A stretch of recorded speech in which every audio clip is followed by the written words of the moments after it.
Hi friends, இன்னைக்கு நம்ம வீடியோவில் என்ன பார்க்க போகிறோம்னா problem in pile foundation. So a pile is driven with a single acting steam hammer of weight 15 kN with a free fall வந்து 900 mm. The final set average of last 3 blow வந்து 27.5 mm. Find the safe load using engineering news formula. So இந்த ப்ராப்ளத்தில் நம்ம என்ன calculate பண்ண போகிறோம் அப்படின்னா safe load calculate பண்ண போகிறோம். ஸோ என்ன ஃபார்முலான்னு கொடுத்துருக்காங்க, engineering news formula. So already நம்மளுக்கு ஃபார்முலா தெரியும், QA is equal to WH/F into S plus C. So டபிள்யூன்றது வெயிட் ஆஃப் ஹேமர், நம்மளுக்கு வெயிட் ஆஃப் ஹேமர் வந்து 15 kN கொடுத்துருக்காங்க. ஹெச் வந்து free fall of the hammer, so அது வந்து 900 mm.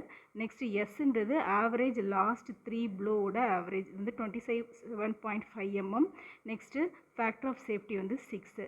So for single acting ஹேமருக்கு இதுதான் ஃபார்முலா.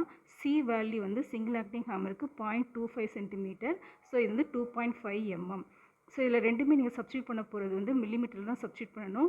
W15 இன்ட்டு 900 வந்து மில்லிமீட்டர். ஸோ சி வந்து மில்லிமீட்டரில் கன்வெர்ட் பண்ணிக்கோங்க. 6 இன்ட்டு 27.5 ப்ளஸ் 2.5. ஸோ இதை சப்ஸ்டியூட் பண்ணிங்கன்னா உங்களுக்கு சேஃப் லோட் கிடச்சிடும். It is equal to 75 kN. That's all. Thank you for watching. If you like this video, please subscribe our channel.